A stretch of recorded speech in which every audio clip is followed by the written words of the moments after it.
and welcome to the What to Read Next podcast. In this podcast, your host, Gloria Me, will invite a bookish guest to share their favorite book recommendation.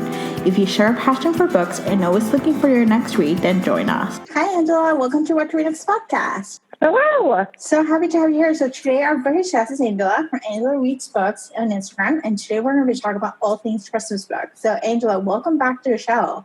So tell us a little bit about yourself since you've been on the show. Yeah, I'm so excited to be back chatting with you again, and especially about Christmas books. I love Christmas books. But I'm Angie from AngelaReadsBooks. I'm actually mostly go by Angie in my personal life. So since we're talking here, you can call me Angie. And Hi. I have been, I've been running Angela Reads Books now for about 2 years. It'll be my 2-year anniversary at the end of December, actually. So pretty excited about that, and a little bit about my non-bookish life. I live in Easton, Pennsylvania with my fiance. We're getting married this coming June of 2020. We have no pets, we have no kids, but I do have stacks of books all over the place. So that is kind of what is keeping me busy these days, wedding planning and reading lots of books. And so this season you're reading a lot of Christmas books thanks to your Jingle Books Christmas Challenge. So tell us what inspired you to start this challenge. Sure. So actually, it was honestly for a little bit of selfish reasons why I started the Jingle Books Challenge. Last year, I read about like 10 or 12 Christmas books over the months of November and December, and I really loved that. I love watching Hallmark Christmas movies, and so as Christmas approached again this year, I might have got a little bit excited about Christmas books, and I might have over-requested a little bit. I haven't counted exactly how many Christmas books I have, but it is definitely approaching 50 between all my net galleys and all my physical books. And I was like, I can't be the only person that got overexcited about Christmas books. So really, I just wanted people to be reading them all with me. And I was like, oh, well, let me start a challenge. I love the challenge. I love there's Christmas Carol, there's mistletoe, there's cute little Christmas stuff. So I love that it encompasses different things and that certain books can fill multiple challenge ideas. So that's kind of cool. Yeah, I thought that would help to direct people a little bit as to what Christmas book they should read next. It just adds a little extra fun to it. Yeah. So talk to us about Christmas books and maybe Christmas movies. What do you think are the elements that should be there to be a good Christmas book or Christmas movie? And which ones you should be it's good, but we can skip it? That is a really good question. Actually, a big one for me personally, and I think one that I've ran into a little bit this year as I've been reading Christmas books or movies is if you are marketing your book as a Christmas book, it should be just throwing up Christmas. It should just be Christmas everywhere. I want to feel overwhelmed with Christmas joy. I want there to be cookie baking and ice skating and Christmas presents and decorating scenes. I want all the Christmas. I want it to be really clear that the scene is Christmas. That's just me personally. I know other people feel differently about it, but that's a huge one for me. Otherwise, it should just be a winter book. Yeah, so that's a really good thing to know. I read quite a few Christmas books this season, and so there's been quite a few who may not be marketed as Christmas books or there's Christmas scenes, and it's there's a Christmas scene right now. While others are marketed as Christmas books, but there's not a lot of Christmas in it. So what are some of your go-to Christmas books that you read this season that you recommend? Well, some of the Christmas books that I have really loved this season, I have 50 books-ish to read, and I've really only gotten to about 6 of them. But some of my top favorite ones so far I've read 2 Christmas novellas, which Christmas, I think, is a perfect time for novellas because we're super busy. We're juggling a lot of things, but we still want to read good Christmas books. So 2 that I really loved that I read. One of them was 1 Week to Christmas by Belinda Misson.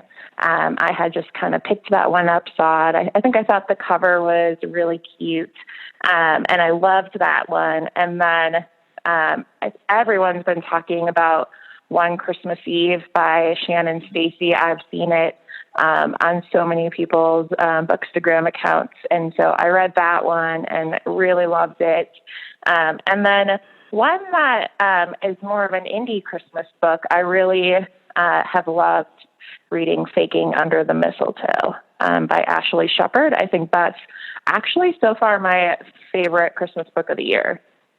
I love it. Yeah, I'm reading, we just talked about this before we start recording, that I'm reading that book and I'm really enjoying it. It's Christmas, but there's romance and there's the will they, won't they, and then there's some in-depth topics about the Me Too era and whatnot. So it's actually really good.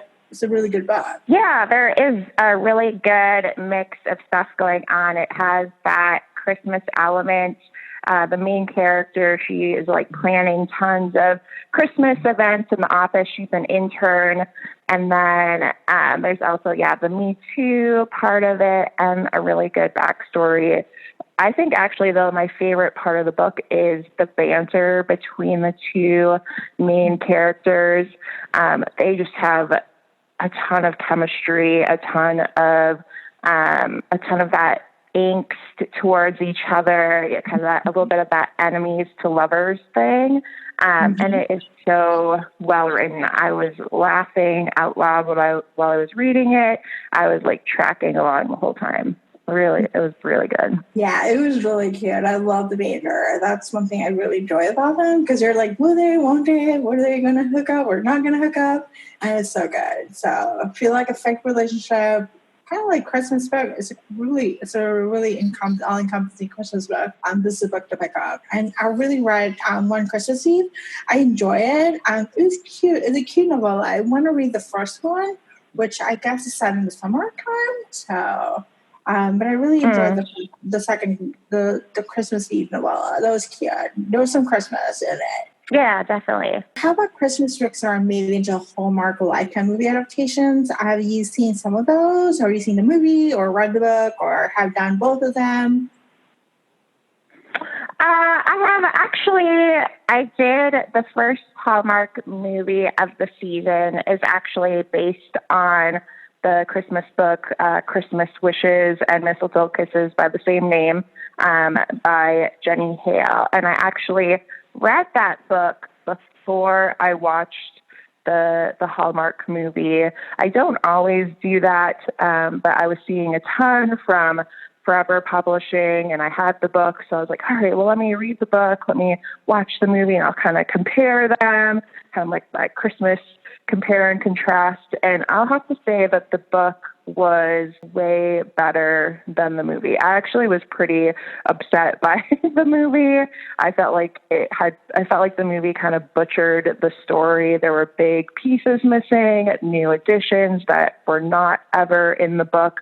And I thought the book itself was perfect as a Hallmark movie. I didn't really think it needed to be adapted as much as it was. So I was disappointed by that. Honestly, I'm not sure how many more times I want to do that. I think I kind of want to keep those universes separate because I just was so disappointed by it. But I am going to be reading for my in-person book club, Marry Me at Christmas by Susan Mallory, for the month of December. And that one was a Hallmark movie before I've seen it. And I really loved the movie. So I'm interested to see what my experience will be having seen the movie first and then reading the book. Yeah, I think it's a hit or miss when we read the book and we have the full story, and then we see the movie, and the movie's there's a time constraint, so not everything in the book is shown in the movie, and things are get cut up and things are added that just basically you may miss the whole thing that the book has.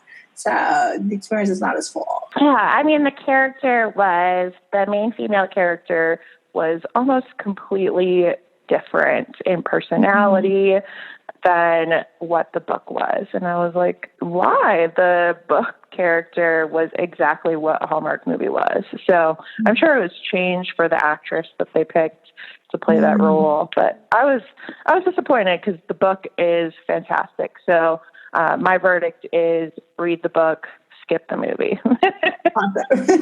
Yeah, I started watching the movie and then I got distracted. But I do own the book and actually rather read the book. More of like a reader as opposed to watching the movie. So I think I'm just gonna read the book this season and then just kind of like maybe if anything I may watch the movie later on. But right now I think I'm just gonna stick to reading the book. I will say that even people who didn't read the book, that wasn't their favorite movie of the season. So take that as you will. I mean, there's a lot of movies to watch. There's Hallmark, there's Lifetime, there's all these books. We only have so many hours in the day too. So my hope is too that all this time that I'm devoting to reading books and watching movies for the Christmas season, that'll help people to sort out and prioritize what they want to read and watch with the time that they have, for sure. Yeah. So let's talk about your current reading life. Which 3 books did you read this past month that you enjoyed? Oh, yeah. So even though I'm reading a ton of Christmas books, I find that I do need a break from all of the Christmas. So I have actually read some books this month that weren't Christmas. 3 of them that I read, and actually I loved every single one of them. I read The Duchess Deal by Tessa Dare. Everyone has been talking about that book and that whole series, and I finally read the first one, and I loved it. It was so good. Have you read The Duchess Deal? Yes, I read the whole series. Duchess Deal is like perfect. It has the perfect meet cute where she's wearing a wedding dress, has a Beauty and the Beast retelling. It's actually funny. It's the banter, the friendships. It's one of my favorite historical romance, and the rest of the series are awesome. Yeah, so I read that and absolutely loved it. And then kind of outside of the romance genre, I read The Invited by Jennifer McMahon. I think I'm saying that name right. And that is more of a horror book. It's actually, I think it's a finalist for the Goodreads selections for horror for 2019. And I first got acquainted with Jennifer's work when I read The Winter People. And so when I saw The Invited as her newest release, I absolutely had to read it, and I loved it. I'm not actually a big horror reader. I don't really like scary movies, but she just has a way of weaving together story and history and characters that is incredible. So I highly, highly recommend that one. And then finally, of course, it has been popping up all over Bookstagram, and already there's a lot of excitement about it. I have finished Happy Ever After Playlist by Abby Jimenez, and loved it. I was so sad to have to pass it on. We're kind of doing a traveling book with a group of us, and I was on the list and got it, but then I had to pass it along to another book friend, and I was so sad to let it go. I loved the book so much, so I can't wait to reread it in April. Yeah, I was part of the Traveling Bag book, Traveling Happily Ever After Dark, and I read it, and I read it like until 1:00, and I went at 2:00 to the post office, and I was like, I don't want to give you away, but I have to. It was like I know. A good experience. So I was like, okay, I had to insure the book, and it was like, what if something happens? I was like freaking out if they don't get the book in time, because it's like so popular, but it's like so good. Yeah. Oh yeah. I was under so much stress waiting for that book to arrive to my house. I received it the day after Veterans Day, so there was like a big backlog in the mail, and they ended up delivering it to me, like, no kidding, at 10 p.m. And I had received a notification at 7 that it was delivered, and I'm like, I don't see it. Where is it? Did someone steal it? Oh my goodness. And then I only had the book in my house for like 2 days before I passed it on to the next person. I was like, no, I barely even got to spend time with you. But it was so good. The book was so good. Spoiler alert, Abby's going to be at the show. The episode is going to air when this book publishes, but she's going to be in the show, and I'm actually looking forward to just talking about it. But I felt like the book was like, it was a rockstar romance, but it was in rockstar romance. It had a cute dog. It had a great story about grief, and just like the author's note. Like, it was just a really strong book. I really liked it better than The Friend Zone. Like, I like The Friend Zone, but I really loved Happy Ever After, the playlist. Yeah, it's a toss-up for me. I was going to pick The Friend Zone as my favorite book of 2019 because it just blew me away. I read it before a lot of people were talking about it, so kind of the direction of the story caught me completely by surprise. I won't give any spoilers at all, but it caught me by surprise. And so I kind of loved that element of surprise and being taken along for that story. But after reading this one, I love where the characters go next. So I don't know, toss up. I think I'm just going to say that Abby's my favorite author of 2019. I think that's a good statement. That Abby is like for me, it's one of my top favorite authors. Like, I discovered great authors this year. But yeah, I would say the Happy Ever After list, if it doesn't just come out until 2020, it's still by far my favorite book of 2019 that I read. It's like, hands down. And I read some really good books, but it's like, for me, that book just had everything that I love. It had rockstar, it had depth, it has sarcastic banter, it has great friendships, it had a cute dog, and it was like, it just had all the elements that I love about a book that I just like. It was so great. Absolutely. So we've talked a ton about Happy Ever After. We both read that this past month, but I'm wondering, what other books did you read this month that you recommend? So I read the Bromance Book Club, which actually was another top favorite for me. And now actually was like, I really love hear about marriages and just like struggling marriages, and then just trying to make it work. And they're like on the verge of divorce, and you're like, what's going on? And this book had kind of like that. Like, they dealt with both sides. They dealt with like the male side, where he's like, he's clueless of what's happening to his marriage, and then dealt with the female side, where she's like, she's not communicating, and she doesn't deal with her story.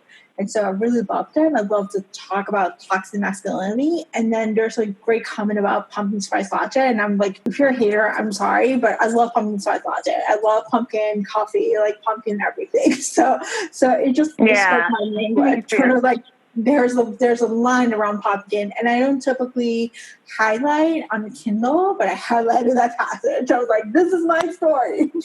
So that was a really good book to read. And then, that sounds great. And then I just read Jill Chavez's new book that's coming out. So she's coming on the show in a few weeks. And so it's Almost Just Friends. And if you read The Lemon Sisters, it's within the same town.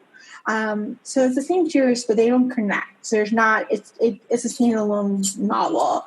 And it's about 3 siblings who are coming together, and they have different stories. And it's just like really good family drama. And there's a theme, but I really felt that the romance was there. But it wasn't, I felt like I liked the family drama more aspect of it, which was surprising. Because I tend to go for a romance, so this was just like really good. There was a good family drama.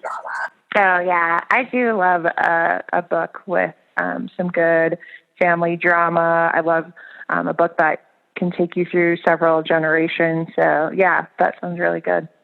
Yeah, it's really good. So there's 3 siblings. They they had a major loss growing up, and one of them had to step up and being like a parent to the siblings, and then they all come back and they have secrets, and you're just like over the course of the book, you're uncovering the secrets, and they're just kind of like communicating and figuring things out for each other.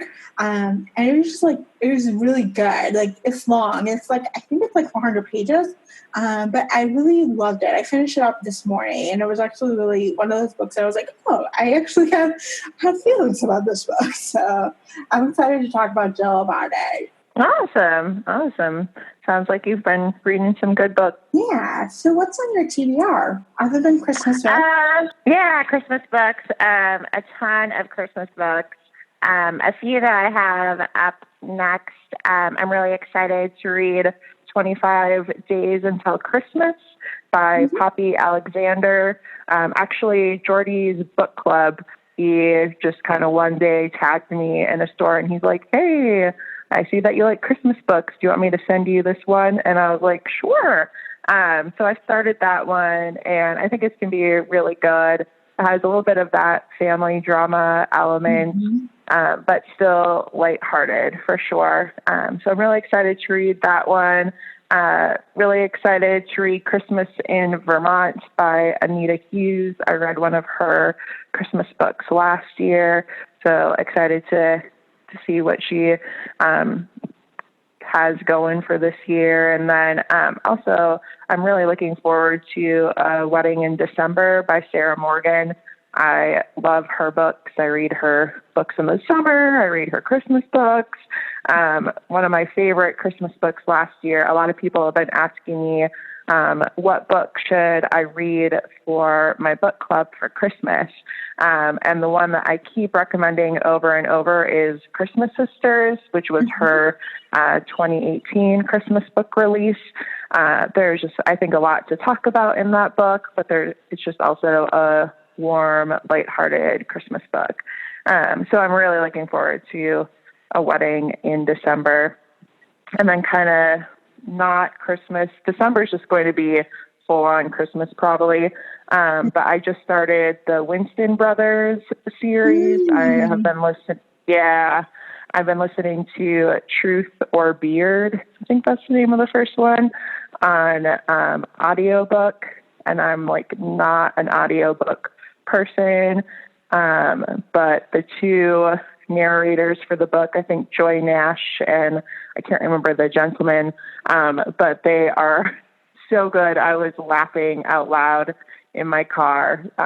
They just do a really good job of bringing the book to life. So I'm in book one and I'm hooked. So that will be definitely beckoning me away from my Christmas books for sure. That's awesome. Yeah, I read A Wedding in December. I absolutely adore it. It just reminds me of Christmas Sisters in the same way. There's family, winter setting, and there's just like, it's just so good. So I really love that. And I actually recorded an episode for Christmas Sisters with one of my friends last year, and we thought we'd go in depth about it. So it's one of that book last year was my Christmas book, and it was like, I was looking forward to reading her new book, and I was like, it was so good. So A Wedding in December is totally hands down great book to read. I do have 25 Days Till Christmas. I got it in September, and it's been like to read it, and for some reason I'm like, I've been pushing it off, but I may just read it this week since I have some time off. Yeah, it's hard to read Christmas books early. Some of these books I have had since September, August even, and I'm just like, I get going on Christmas early, but September is too early still for me. So I'm like, November is the soonest I get going on my Christmas book list. Yeah, I feel like September, in the most of the Christmas books get released September, and it's like, it's still like too early for me. For me, it's like, I'm not in the mindset. I'm still in summer mindset, and just like, how do I turn to winter mindset where it's like, it's still hot, So Christmas books for me is like October, November, December. Those are the Christmas ones. Absolutely. Do you have any other books that you are planning on reading this upcoming month? So I think I'm reading the new, not the new, Penny Reed's Nanny in the City. I think I'm going to listen to that. And then Her Royal Highness or His Royal Highness by R.S. Gray, which is set in a Magic Kingdom Disney World theme park. So I'm actually looking forward to that. She did she mentioned she did a tour behind the scenes of Magic Kingdom. So I'm like curious to see how she incorporated the tour of like Disney World behind the scenes into her book. So. Oh, that sounds really cool. Yeah. You'll have to let me know how that one is. I'll let you know how that goes. So thank you, Angela, Awesome. for the book recommendation. Thank you for being on the show. Yeah, absolutely. Thank you for inviting me back. Thank you so much for listening to the podcast. We'll be back next week with a brand new bookish recommendation show. Thank you for listening and have a great day.